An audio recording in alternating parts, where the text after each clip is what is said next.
For most public figures and corporations, there is a very clear, unbroken rule of gravity. The ultimate goal is public approval. When you face a scandal or a massive failure, the required procedure is to retreat, issue an apology, and wait for the heat to die down. Donald Trump has spent the last 40 years ignoring that procedure. He has faced bankruptcies, endless controversies, and intense opposition. Yet he somehow keeps returning to the center of the public conversation. When survival is no longer tied to being liked, it suggests he is operating under a set of incentives that traditional crisis management was never designed to account for.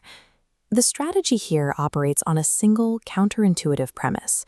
You do not optimize your public persona to be loved. You optimize it to avoid being ignored at all costs.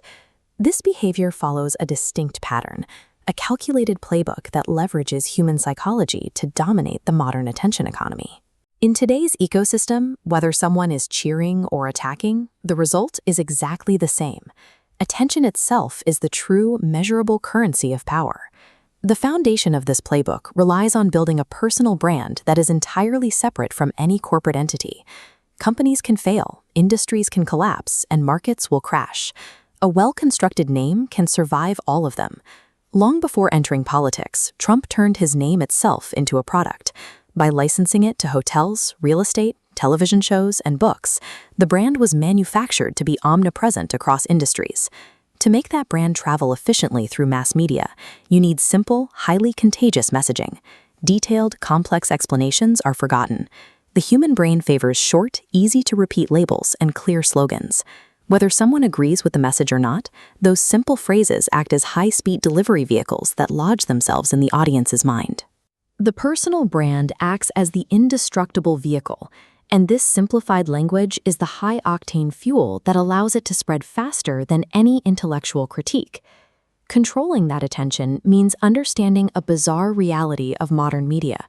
A critic angrily discussing you holds the exact same algorithmic and societal value as a supporter defending you. Many leaders freeze out of a fear of negative press, but the only genuinely fatal threat to a public figure isn't criticism, it is sheer invisibility. Avoiding that invisibility requires aggressive participation. If you remain silent while critics describe you, you surrender control over your own reputation. When faced with a damaging story, Trump consistently floods the zone with his own competing narratives. By pushing multiple versions of events through various channels, he creates audience confusion, shifting influence toward the person speaking the loudest. By treating media outrage as a mechanical tool, he forces the entire news ecosystem into a permanent orbit around his chosen topics. That friction is intentional. Human beings are biologically hardwired to focus on tension, drama, and competition. Running directly toward conflict guarantees an audience. When opposition forces organize and attack, they generate massive emotional energy. Those critics become an inadvertent megaphone, dramatically increasing his overall visibility and cultural footprint. In moments of extreme volatility, humans subconsciously align with figures who project absolute certainty. Regardless of the underlying facts, a confident posture during a crisis pulls attention away from a hesitant opponent. The final mechanism is the brutal mathematics of resilience. Winning every battle is unnecessary if you can simply outlast the fatigue of your critics. Most competitors eventually give up.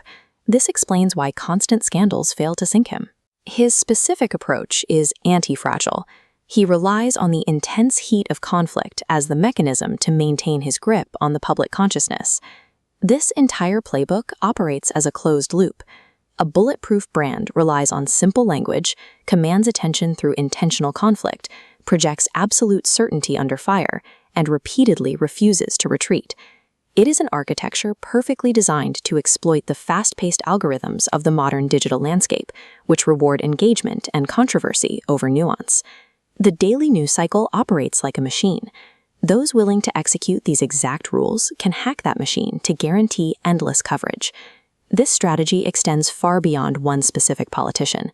It is an established blueprint for any person or corporation seeking dominance in the 21st century. Modern influence has detached from the traditional metrics of supreme intelligence, immense wealth, or universal popularity.